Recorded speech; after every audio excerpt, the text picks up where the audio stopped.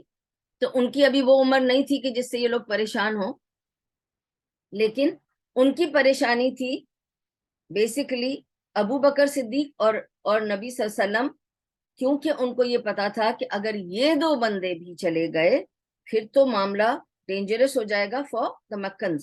پھر مکنز کو کون بچائے گا؟ اگر ان لوگ سب جمع ہو گئے تو یہ تو ایک بڑا پاور بن جائے گا, تو ہم کیا کریں گے؟ اس وجہ سے انہیں یا تو نبی صلی اللہ علیہ وسلم کو کسی صورت روکنا تھا یا اس کی کوئی سولوشن نکالنی تھی. اب دیکھیں کہ آگے کیا ہوتا ہے. اب یہ سب بیٹھ کر بات کر رہے ہیں کہ بہت ڈینجرس ہو گیا ہے معاملہ, ہمیں اس بات کو اب کچھ قابو میں لانا پڑے گا. سب جا چکے ہیں اور کافی لوگ جا چکے ہیں آلریڈی, اور اگر یہ محمد اور ابو بکر بھی پہنچ گئے تو یہ تو اسٹیبلش کر دیں گے وہاں پر اپنی طاقت, اور پھر یہ ہمارے لیے کمزوری کا باعث ہو جائے گا اور یہ ہم پہ حاوی ہو سکتے ہیں. تو اس وجہ سے کسی طرح اس کو توڑنا ہے, ان کی طاقت کو توڑنا ہے, ٹھیک ہے. تو اب کیا کریں؟ تو اب ایک تو یہ تھا کہ پہلی سجیشن تو یہ تھی کہ ایسے کرتے ہیں, یہ پہلی سجیشن ہے. ایک بندے نے کہا میری سجیشن یہ ہے کہ نبی صلی اللہ علیہ وسلم کو ہاؤس اریسٹ کر لو, ہوم پریزن کر لو. ہوم پریزن کیوں؟ کیونکہ پریزنز تھے ہی نہیں وہاں پر. مکے میں جو دستور تھا وہاں پہ کوئی جیل ویل تھا ہی نہیں.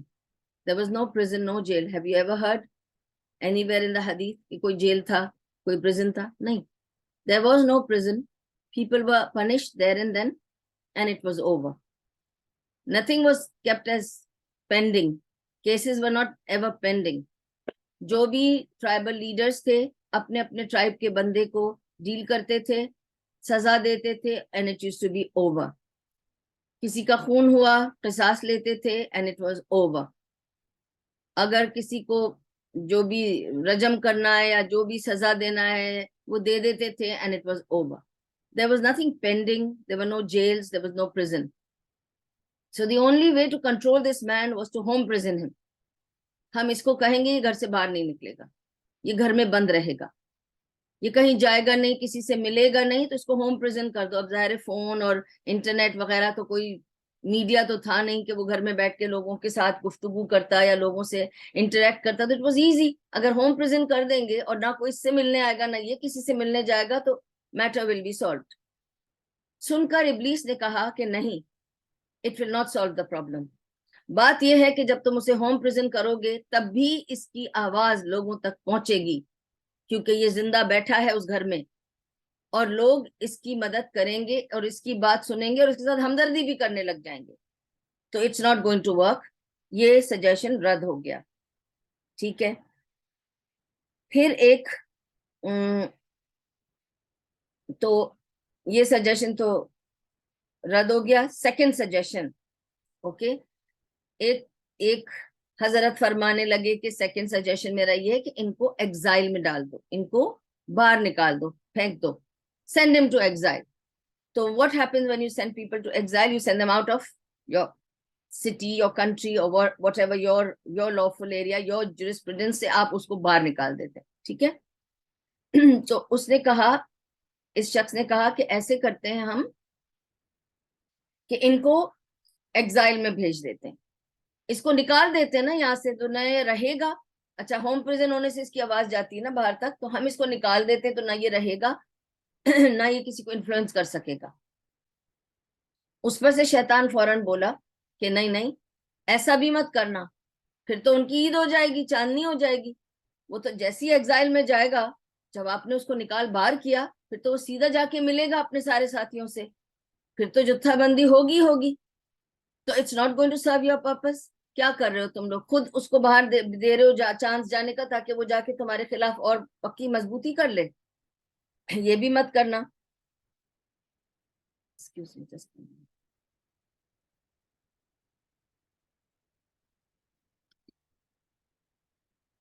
اب ساری باتیں خاموشی سے ابو جہل صاحب سن رہے تھے. اب انہیں بھی تو ضرور کچھ بولنا تھا نا, سب سے زیادہ تو انہیں کھلتا تھا. تو ابو جہل بولا, اس نے کہا اصل بات میں تمہیں بتاؤں کیا ہے پرابلم. تم سب کے دل میں ایک بات ہے, لیکن تم سب کھل کے بولنا نہیں چاہتے. سب ڈرپوک ہو تم لوگ, ادھر ادھر سے تم لوگ وار کرنا چاہتے ہو, بٹ جو اصل بات ہے وہ تم میں سے کسی کے منہ سے نہیں نکل رہی. میں کہہ دیتا ہوں, میں نہیں ڈرتا کسی سے, میں جانتا ہوں کہ سب کے دل میں اصل میں کیا بات ہے. اس کو زندہ ہی نہ رکھو, اسے مار دو, اسے قتل کرنا ہی سارا علاج ہے. نہ یہ رہے گا نہ پرابلمز ہوں گی. اب تم لوگوں سے کسی کو قتل کرنا بولا نہیں جا رہا ہے نا, میں بول دیتا ہوں. کیوں نہیں بولا جا رہا تھا, اس کی بھی ریزن سمجھے نا. اگر یہ سب کے دل میں بات تھی, اس وقت تو نبی صلی اللہ علیہ وسلم کے قبیلے سے کوئی نہیں بیٹھا, ابو لہب تو نہیں بیٹھا, ان کے قبیلے کا تو کوئی آدمی نہیں تھا. پھر ایسی کیا وجہ تھی کہ لوگ چاہتے ہیں کہ یہ ختم ہو جائے بندہ, لیکن کوئی یہ کہنے کو تیار نہیں تھا کہ لیٹس گو اینڈ کل ہم, چلو چل کے اس کو ہی قتل کر دیں. کیوں نہیں بول رہے تھے؟ کیونکہ جو کچھ بھی ہو, یہ قریش کا بندہ تھا, اور آج تک قریش میں ایسا کبھی نہیں ہوا کہ کسی نے اپنے ہی آدمی کو قتل کیا. یہ ان کا اپنا آدمی تھا. دوسرے لوگوں سے مت بھیڑ ہوتی تھی اور ان کے ساتھ ان کی ٹرائبل رائیولری چلتی تھی, لیکن within them Quraysh was Quraysh. It was one community. Okay, it's like when it comes to a conflict, all Pakistanis, no matter if they are Sindhis or Muhajirs or Punjabis or Pathans or Balochis or whoever, they become one and they become Pakistanis. ٹھیک ہے, جب پاکستان پہ بات آتی سب پاکستانی بن جاتے ہیں, جب India پہ بات آتی سب انڈینز ہو جاتے ہیں. کسی بھی ملک میں جب کوئی بات ہوتی ہے پھر سب ایک ہو جاتے ہیں. ٹھیک ہے, آپ دوسرے پاور سے لڑیں گے, اپنے مسئلے آپ سلجھائیں گے, پر آپ ایک دوسرے کو پکڑ کے ماریں گے نہیں اس بارے میں. ٹھیک ہے, تو اب یہ بات تو کوئی نہیں کہہ سکتا تھا کہ ہم جا کے اپنے ہی آدمی کو مار لیں, ایسا تو ہوا ہی نہیں تھا کبھی ہسٹری میں. تو یہ سجیشن آ نہیں سکتی تھی. اب ابو جہل صاحب اپنی یہ سجیشن لے آئے. اب اس پہ بات چیت ہونے لگی, کیونکہ بات سب کے دل پہ لگی, چاہتے سب یہی تھے اس کو ایلیمنیٹ کیا جائے. یہ بندہ ہمارے لیے خطرہ بنتا جا رہا ہے, ہمارا پاور گر نہ جائے, اس کو ہٹا دو راستے سے کمپلیٹلی. یہی ایک طریقہ ہے. تو اب سب خاموش بیٹھے ہیں, مارے گا کون؟ یاد رکھیں ابو لہب نہیں ہے اس ٹیم میں. اگر کسی نے محمد صلی اللہ علیہ وسلم کو مارا, قتل کیا, حملہ کیا, تو ابو لہب سے ٹکر لے گا پھر وہ, کیونکہ ابو لہب اس کو چاہتا نہیں ہے. شاید وہ بھی چاہتا ہے کہ وہ بے شک وہ ختم ہو جائے, لیکن اب یہ ٹرائبل بات ہو جائے گی کہ میرے ٹرائبل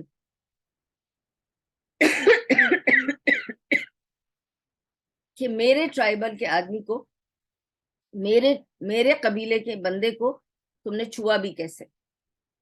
تو پھر آپ کی بنو ہاشم سے دشمنی ہو جائے گی, اور بنو ہاشم ہر قبیلے سے, جس قبیلے نے بھی اس کو چھوا یا مارا یا کچھ کیا, تو وہ ابو لہب کی جو قبیلہ ہے بنو ہاشم, اس سے ٹکر لے گا, اور بنو ہاشم بدلہ لے کے رہے گا, کیونکہ یہ قبیلے کا رول تھا, ایک قبیلے کی اپنی ایک رولنگ تھی وہاں پر. تو اس کا بھی حل تھا ابو جہل کے پاس, وہ سب کچھ سوچ کے آیا تھا. اس نے کہا فکر کی بات نہیں ہے, میں نے اس کا حل بھی سوچ لیا ہے. اگر ہم میں سے کوئی بھی ایک جا کر اس کو قتل کرے گا, تو اس کا بنو ہاشم سے زندگی بھر کا بیر ہو جائے گا اور وہ ان کو مار کے ہی رہے گا، تو وہ ہم نہیں کر سکتے۔ لیکن ہم یہ کریں گے کہ آج جہاں جتنے قبیلے بیٹھے ہیں سب اپنے اپنے بہترین آدمی کو فارورڈ کریں، جو آپ کا سب سے زیادہ اسٹرانگ اور بہترین بندہ ہے اس کو آگے لائیں، اور اس بندے کو ان سب بندوں کو ساتھ مل کر جا کر حملہ کرنا ہے اور اسے مار دینا ہے۔ اگر 10 قبیلوں کے 10 لوگ جا کر مارتے ہیں تو بنو ہاشم 10 کے ساتھ بدلہ نہیں لے سکتا، کیونکہ وہ ایک قبیلہ ہے، وہ 10 کے اگینسٹ کمزور پڑے گا۔ پھر وہ کیا کرے گا کہ وہ قصاص پہ راضی ہوگا کہ ٹھیک ہے تمہارا بندہ مارا ہے، تم ہمارے 10 بندے نہیں مار سکتے تو تم قصاص لے لو، اور 10 قبیلے جب مل کے قصاص دیں گے تو کسی پہ بوجھ بھی نہیں پڑے گا اور کسی پہ الزام بھی نہیں آئے گا کسی ایک پر۔ دیکھ رہے ہیں آپ کس طرح کی ایول تھنکنگ اینڈ پلاٹنگ ہو رہی تھی۔ اس پلاٹ کا ذکر ہے سورہ انفال کی آیت نمبر 30 میں، کہ کیسا یہ لوگ بیٹھ کر دار الندوہ میں نبی صلی اللہ علیہ وسلم کو مارنے کے لیے کس کس قسم کی پلاننگ کر رہے تھے۔ سبحان اللہ۔ اور اللہ کہتا ہے ان سے بڑھ کر پلاننگ میں نے کی تھی اپنے نبی کے لیے۔ تو آپ کتنی بھی پلاننگ کسی کو گرانے، مارنے، انسلٹ کرنے، مٹانے کے لیے کچھ بھی کر لو، جس کے ساتھ اللہ ہے اس کا کوئی ایک بال بھی ہلا نہیں سکتا۔ یہ ہے یہاں سے پوائنٹ کہ اللہ پر توکل کرنے میں کیا ہے اور کیا نہیں ہے۔ اب ایسے ٹائم میں جب یہ پلاننگ یہاں چل رہی تھی، اب یہ سین میں نے آپ کو بتایا کیا ہو رہا ہے دار الندوہ میں، آپ کو میں نے وہ سین بھی بتا دیا جہاں پر نبی صلی اللہ علیہ وسلم ابو بکر کو اپروچ کرتے ہیں اور کیا بات چیت ہوتی ہے۔ دن کے دوپہر کے وقت کی بات ہو رہی تھی، ٹھیک ہے، اور اسی وقت یہ بات ہو رہی تھی یہاں پر۔ اب یہ دونوں باتیں ہو گئیں۔ دار الندوہ میں یہ ڈیسائیڈ ہوا کہ رات کو ہم جائیں گے، جب سب سو رہے ہوں گے، اندھیرا ہوگا، 10 بندے جائیں گے، حملہ کریں گے، سراؤنڈ کریں گے نبی صلی اللہ علیہ وسلم کے گھر کو اور انہیں مار دیں گے۔ کس نے مارا کسی کو پتہ نہیں چلے گا، 10 اپنے اوپر بلیم لے لیں گے کہ ہم 10 ساتھ تھے، ابو لہب اور بنو ہاشم کچھ نہیں کر پائیں گے، قصاص ان کو دے کر جان چھڑا دیں گے، محمد سے بھی جان چھوٹ جائے گی، دشمنی سے بھی جان چھوٹ جائے گی، ٹھیک ہے۔ پلاننگ بڑی پکی فول پروف پلاننگ ہو چکی تھی۔ ابو جہل جیسا ایول آدمی بیٹھا تھا اور شیطان بھی اس محفل میں شامل تھا۔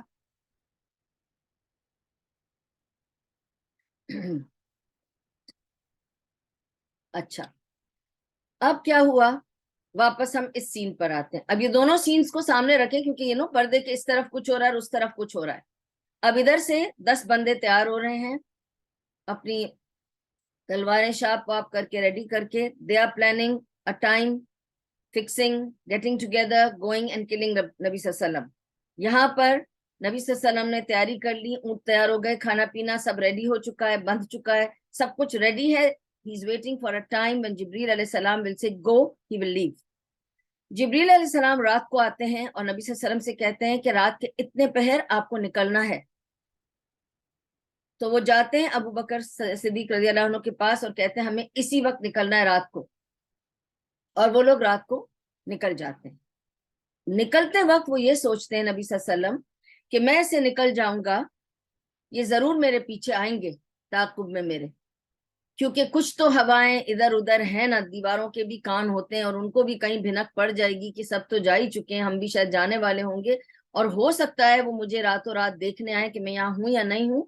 تو وہ علی رضی اللہ عنہ سے کہتے ہیں کہ تم میرے بستر پہ لیٹ جاؤ اور چادر اوڑھ کے سو جانا، جب کوئی وہاں سے باہر سے گزرے گا اور دیکھے گا اندر کوئی ہے کہ نہیں ہے تو انہیں دکھے گا ایک بندہ سو رہا ہے اور سمجھیں گے میں سو رہا ہوں۔ یہ خدیجہ رضی اللہ عنہا کا گھر تھا جہاں رسول اللہ صلی اللہ علیہ وسلم رہتے تھے۔ آپ کو پتا ہے کہ رسول اللہ صلی اللہ علیہ وسلم کے پاس کوئی گھر نہیں تھا، ٹھیک ہے، اور وہ جب شادی ہو کر خدیجہ، کیونکہ Khadija was a business woman and she had the money and resources, نبی صلی اللہ علیہ وسلم was asked to come and stay with her and he did, and then now Khadija رضی اللہ عنہ کا یہ گھر تھا اور اسی گھر میں علی رضی اللہ عنہ کی پرورش ہوئی تھی، تو علی رضی اللہ عنہ ان کے ساتھ رہتے تھے، ٹھیک ہے۔ تو اب خدیجہ تو گزر چکی تھی اور علی رضی اللہ عنہ اور نبی صلی اللہ علیہ وسلم اس گھر میں رہتے تھے۔ تو گھر میں یہ تو 2 بندے تھے, تو انہوں نے کہا علی رضی اللہ عنہ کو کہ تم میرے بستر پہ سو جانا, میں ابو بکر کے ساتھ نکل جاؤں گا. ان کو سارا پلان سمجھا دیا اور یہ لوگ چل نکلے. جب یہ لوگ آئے, آ کے انہوں نے گھر کو سراؤنڈ کیا. اب پھر 2 سینز ہیں. ایک وہ سین کہ نبی صلی اللہ علیہ وسلم اور ابو بکر صدیق اب چلے ہوئے ہیں, اور یہ لوگ کہاں گئے. Let me tell you about Nabi Sallallahu Alaihi Wasallam, then I'll tell you about what they did. Okay, because we have 2 scenes running simultaneously and we have to keep a track of both the scenes. ٹھیک ہے. ادھر نبی صلی اللہ علیہ وسلم اور ابو بکر صدیق رضی اللہ عنہ, ان کا کیا پلان تھا وہ بتاتی ہوں آپ کو. ان کا پلان یہ تھا کہ ہم یہاں سے سیدھا جائیں گے غار سور. سور کی ماؤنٹن ہے, اس میں ہم غار سور جائیں گے اور غار سور پہ رکیں گے 3 رات کے لیے. ٹھیک ہے. آفٹر دا 3 نائٹس, اور وہ پورا پلان میں آپ کو بتاؤں گی کہ کیا تھا. آفٹر دا 3 نائٹس, اس 3 نائٹس کا بھی plan, let me just explain all the plan to you. Okay. Plan یہ تھا کہ کیملز تو تیار ہیں, کھانا پینا تیار ہے, 3 بندوں کو انوالو کرنا پڑا. کون سے 3 بندوں کو اور کس لیے, وہ بھی میں آپ کو سمجھاتی ہوں. ٹھیک ہے. ایک تو ابو بکر صدیق رضی اللہ عنہ کا بیٹا عبداللہ بن ابی بکر, ایک اس کو انوالو کیا. ایک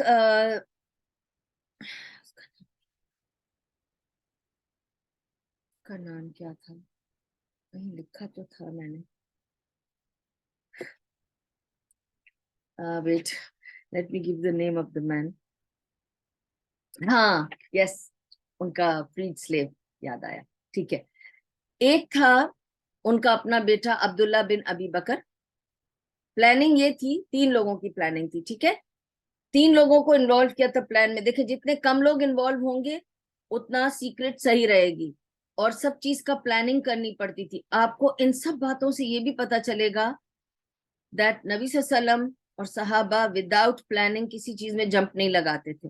ہر چیز کو پلان کرتے تھے, سوچتے تھے, اگلا پچھلا, فار سائٹڈنس تھی ان سب میں. تو انہوں نے یہ پلان کیا تھا کہ ہم نکلیں گے اور 3 رات ہم رکیں گے ان دا ماؤنٹ آف ثور. ٹھیک ہے. جبل ثور میں, غار ثور میں جا کر رک جائیں گے. وہاں پہ ایک چھوٹا سا کریوس, ایک کٹ ہے, اس میں جا کے ہم سلپ ہو کر اندر بیٹھ جائیں گے, تو نظر نہیں آئیں گے لوگوں کو, اور ہم وہاں بیٹھے رہیں گے. صبح کو, ہر صبح عبداللہ بن ابی بکر ہمارے لیے کھانا لے کر آئے گا, کیونکہ دیکھیں فریج تو تھا نہیں. گرمی کی شدت کے دن تھے, یہ بھی آپ کو بتا چکی ہوں, کیونکہ جب صبح ملے نبی صلی اللہ علیہ وسلم تو میں نے آپ کو کیا بتایا, گرمی کی اتنی شدت تھی کہ وہ انہوں نے اپنے اوپر کپڑا لپیٹا ہوا تھا جب وہ ملنے آئے تھے. گرمی میں کھانا کتنی دیر رہ سکتا ہے آپ کے ساتھ, کچھ گھنٹے, اس کے بعد بیکٹیریا شروع ہو جاتا ہے. تو they had some dry food which they could have managed for the night, until the next morning. After that they would need food again for the next day. تو عبداللہ بن ابی بکر آئے گا روز صبح, ان کو کھانا دے گا, آ کر اس دن کا پروویژن دے گا. ایوری مارننگ ابو بکر کے پاس ان کا بیٹا عبداللہ آئے گا اور وہ آ کر کھانا دے گا انہیں. ٹھیک ہے. دین ہی آسکڈ عمر بن فہیرہ, جو ان کا فریڈ سلیو تھا. ابو بکر صدیق نے فہیرہ کو خرید کر آزاد کیا تھا.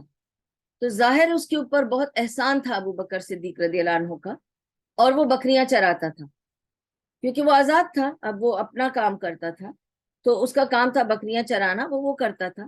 تو ابو بکر صدیق رضی اللہ عنہ نے اس سے ٹائی اپ کیا اور کہا کہ تمہارا کام یہ ہے کہ عبداللہ بن ابی بکر جب صبح کو نکلے گا میرے گھر سے غار سور تک, تمہیں بکریوں کو چراتے ہوئے اسی راستے پر آنا ہے, اور بکریوں کو اسی راستے پر لے کر آ کے چرانے لے کے آنا ہے, تاکہ عبداللہ بن ابی بکر کے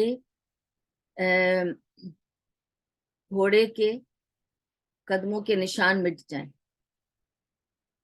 It's very easy to find from the footsteps where the person has gone.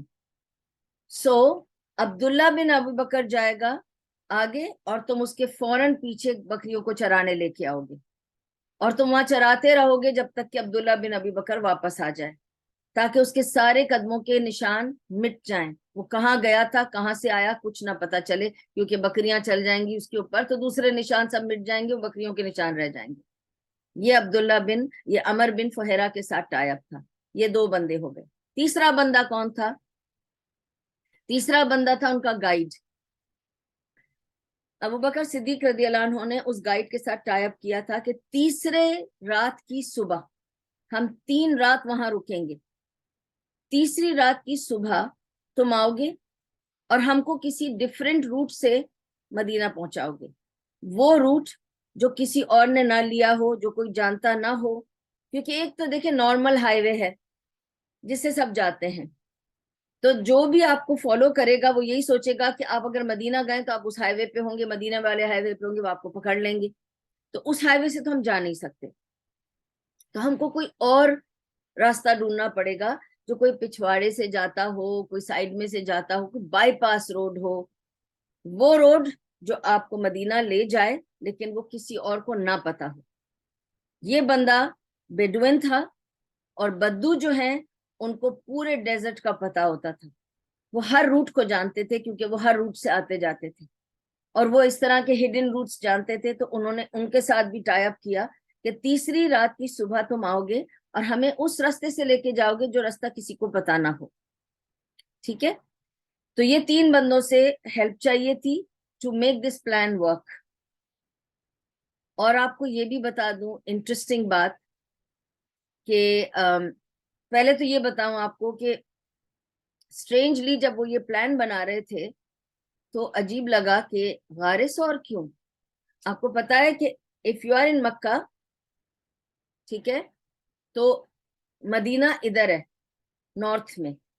Okay, so Medina is on the north of Mecca, but Ghar Thawr is on the south of Mecca, it's not on the north side. تو اگر آپ کو مدینہ جانا ہے تو اس طرف کہیں رکے نا, آپ الٹا کیوں جا رہے ہیں؟ Ghar Thawr is towards Jeddah, it's on that path. It is from Mecca to Jeddah پہ غار ثور آتا ہے, not from Makkah to Medina. Ghar Saur is not on that road. It is on the road towards Jeddah, towards the south, and it's near the sea. After some time, the sea comes. Okay, so it's on the opposite side. Per plan یہی تھا کہ ایک بندہ یہی سوچے گا یہ اس طرف جائیں گے, ہم تھوڑا اپوزٹ جا کے وہاں سے ہم روٹ لیں گے مدینہ کے لیے. ٹھیک ہے, آج آپ کو پتا ہے اٹس ویری انٹرسٹنگ, کیونکہ جب میں یہ پریپیئر کر رہی تھی نوٹس تو میں سوچ رہی تھی, کیونکہ میں ابھی عمرہ سے آئی ہوں, تو I was remembering the roots there. It is so amazing. جب میں پہلے گئی تھی حج پر many years ago, I was a young girl and I had not even had children by that time. I did my Hajj, the first thing I did my Hajj. That time, it was a different route to Makkah. Okay? Now, it is a different route from Makkah to Medina. پہلے different route تھا, and that route was longer. اب جو انہوں نے کیا کیا, پھر نیا ہائی وے بنا رہے تھے for مکہ اینڈ مدینہ.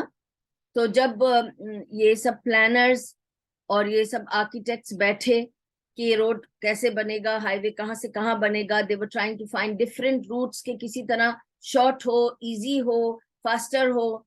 تو they realized کہ there is a route going from Jeddah on top جا کر نیچے جاتا ہے مدینہ کی طرف, which is actually the best route. And then they realized this is the route taken by Rasulullah sallallahu alaihi wasallam for Hijrah. And that's why they built this highway, and now there's a big board there. It is called Tariq-e-Hijrah. This is the Hijrah road. Subhanallah. So today you can go and discover what was, I have been to that road also, which was before. And now this is a new road which connects you Makkah to Medina. And that is called Tariq-e-Hijr, Tariq-e-Hijrah. Yani this is the road which was taken for the Hijrah. Subhanallah. So now, again, come back to the story. تو غار ثور میں یہ لوگ رکیں گے اور نیا route لیں گے, اس کے لیے وہ تیسرا آدمی رکھا. یہاں تک کی سٹوری اب یہاں تک یہاں ہو رہا ہے. ٹھیک ہے, وہاں کیا ہو رہا ہے؟ وہاں کا سین دیکھیے نا. اب انہیں بھنک پڑ گئی, یہ کہیں نکل نہ جائے تو ہم راتوں رات جا کے اسے پکڑیں گے. تو انہوں نے دھاوا بولا نبی صلی اللہ علیہ وسلم کے گھر پر, سراؤنڈ کیا یہ سب 10 لوگوں نے, اندر گئے, مارنے ہی لگے تھے.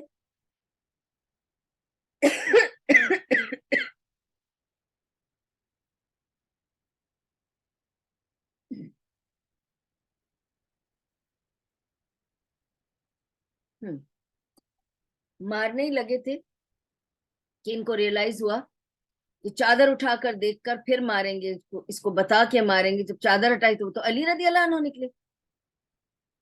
تو انہوں نے کہا ہمارا تو پلان فیل ہو گیا, اس کا مطلب یہ بندہ نکل گیا.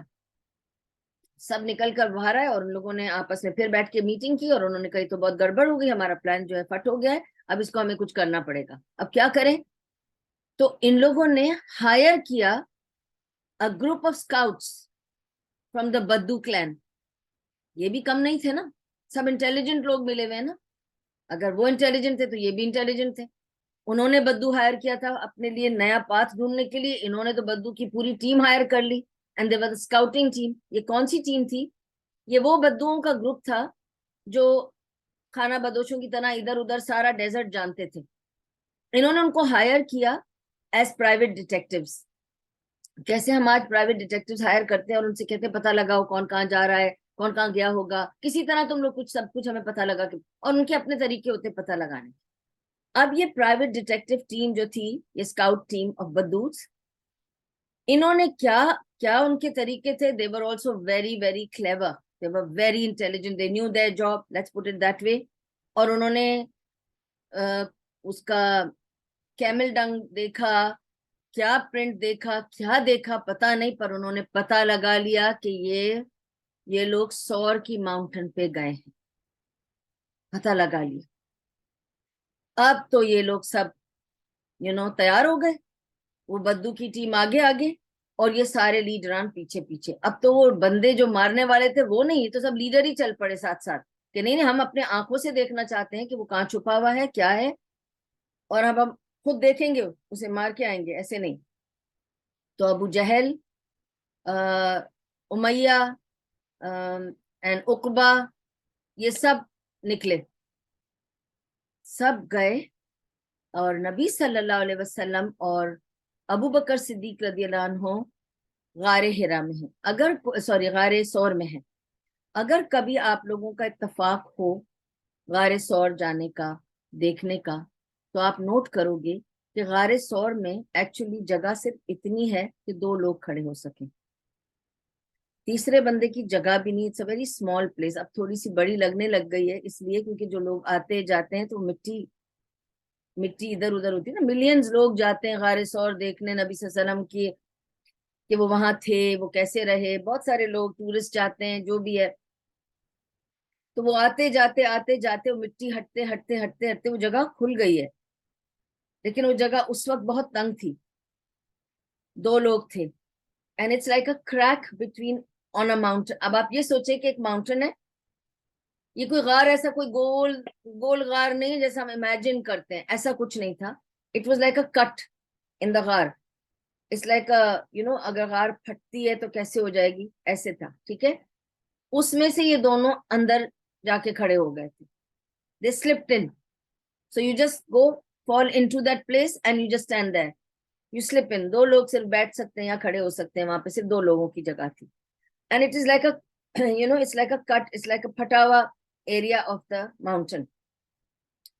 It's not such a big round thing that people will think کوئی اندر گیا ہوگا. لیکن اب ابو بکر صدیق دیکھتے ہیں ابو جہل اور امیہ اوپر گئے ماؤنٹین میں, وہ دیکھ رہے ہیں ان کے قدم, وہ لوگ وہاں تک پہنچ گئے, سب گئے ماؤنٹین کے اوپر. وہ ان کو محسوس کر رہے ہیں کہ وہ لوگ ماؤنٹین کے اوپر چڑھے ہوئے ہیں اور وہ ڈھونڈ رہے ہیں ان لوگوں کو کہ کہاں ہے.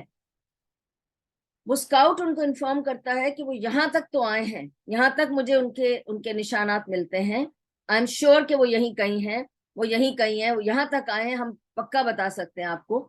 تو اب یہ لوگ سب ادھر ہی آس پاس کھوج رہے ہیں, اوپر نیچے جا رہے ہیں, آس پاس جا رہے ہیں. یہ دونوں اندر ہے اور وہ دیکھ رہے ہیں قدموں کے نشان, وہ دیکھ رہے ہیں کہ پیر ادھر یہاں اور وہ کھڑے ہیں یہاں پر ابو بکر صدیق رضی اللہ عنہ اور نبی صلی اللہ علیہ وسلم, اور وہ اس گیپ میں سے جس گیپ میں وہ یوں کر کے کھڑے ہیں کہ وہ ہمیں دیکھ نہیں لے، پر وہ ان کی قدم دیکھ سکتے ہیں. اور انہوں نے کہا ابو بکر صدیق رضی اللہ عنہ نے نبی صلی اللہ علیہ وسلم سے کہ اگر یہ ذرا جھکے تو یہ ہمیں دیکھ لیں گے. ابو بکر صدیق کافی ڈرے ہوئے، وہ کہہ رہے ہیں اگر انہوں نے ہمیں دیکھا ذرا جھکے تو یہ ہمیں دیکھ لیں گے. تو نبی صلی اللہ علیہ وسلم نے کیا فرمایا؟ آرام سے انہوں نے کہا یا ابی بکر، ہم دو کے سوا یہاں تیسرا بھی ہے کوئی، اور وہ ہے میرا رب، اور جب رب ساتھ ہو تو کوئی کسی کو نہیں دیکھ پائے گا، مت فکر کرنا. اور میں آپ کو بہت ایک امپورٹنٹ بات بتانا بھول گئی.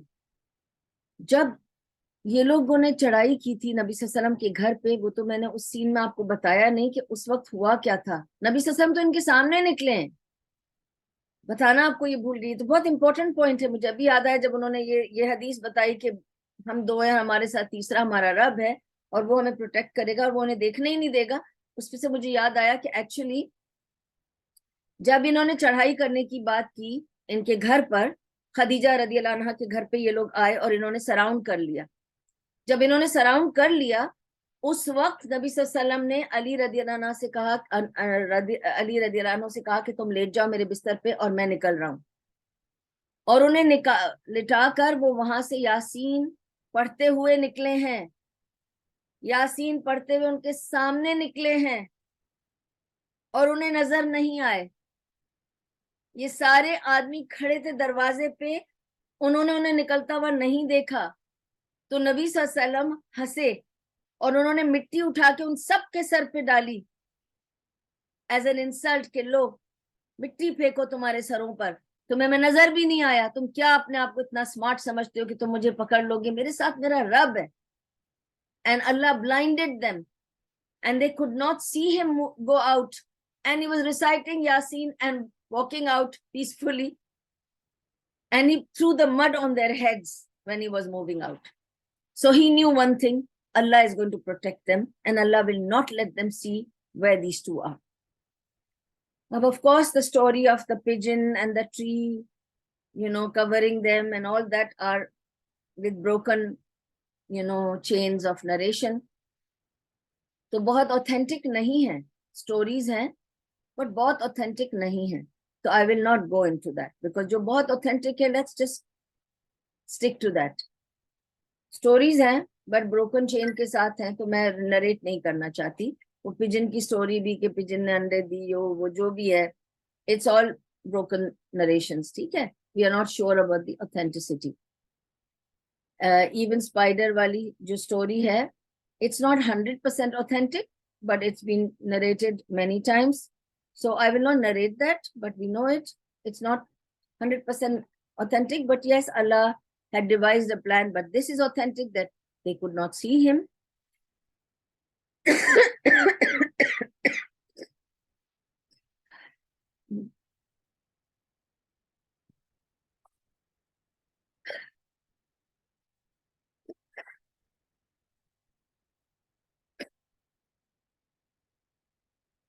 So they could not see him and Allah protected them. ٹھیک ہے، اچھا.